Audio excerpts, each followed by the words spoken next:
Donald Altman is an award-winning author of over 15 books, a psychotherapist, and a former monk whose work integrates ancient, timeless practices into our modern lifestyles. He has taught thousands of professionals in healthcare, mental health, and business how to use mindfulness practices for greater resilience, balance, healing, and joy. He is dedicated to helping individuals find wholeness through connecting to purpose, being, and connection with others. Actually, I connected the dots to you, Donald, through our mutual friend John Baldoni. I think incredibly Right. highly of John, Yeah. and I considered him, whether he likes it or not, I consider him to be a mentor of mine. So, Yeah. feeling good about this conversation here. I hope you're doing well. Oh, I'm doing good. Doing well, thanks. Yeah. Let's just jump in here. I noticed a recent Psychology Today article that you posted entitled Ruminating on COVID 19 Might Be Harming Your Brain. Would you mind giving us the 2 to 3 minute on what's up with that? Yeah. Well, it's interesting. It really has to do with rumination and how we can go to this place of just getting focused and stuck on something negative, and uh, and also pessimism. It's been found actually that pessimism changes the brain and produces what are known as proteins, tau and beta amyloid proteins, which are implicated in Alzheimer's.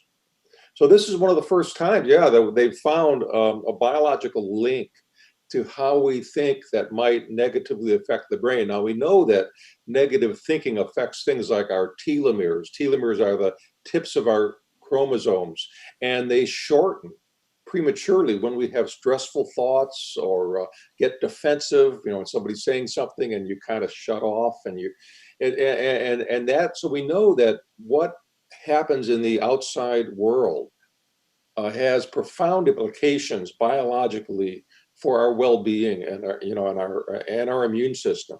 Mhm. That's amazing. Now, please forgive me for this next question, but I know it's probably on a couple people's minds.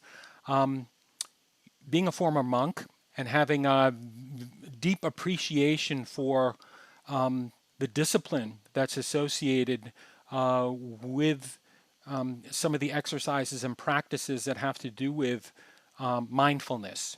Is there such a thing as mindfulness for absolute beginners? Do people try to shortcut the whole process?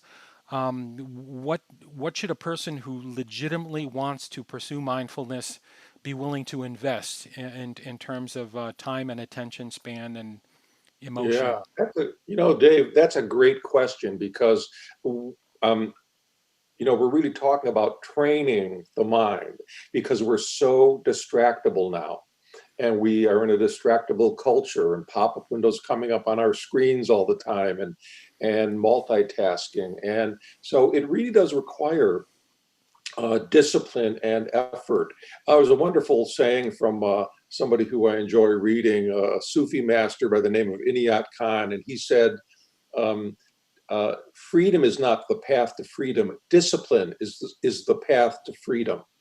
And so you need to put in the effort. You need to put in the time. It's very true. Mhm. I have written, actually, it's a book called Simply Mindful that really takes you through the steps to uh, doing that training and Mhm. putting in the time. And it's not hard, really, but it really is cumulative. And I think Mhm. over time, if you want to change your life, you need to think about how you're using your attention. That's excellent. Thanks. I knew it wasn't easy. And just to wrap up here, Donald, what lessons have we learned or are we learning right now that we must not forget? Well, COVID, I think, is especially reminding us that we need to, maybe slow down the pace a little bit, and that we're all trying, right? We're all evolving as human beings, as a species, and we need to, I think, bring a sense of kindness and compassion to those who we interact with. That's excellent. Wrapped it up right there for me. Donald, it was so great Great. to meet you. Thank you for spending the time with me today. Well, this was great, Dave. And it's an honor to be on your show. Thanks. Oh, thank you.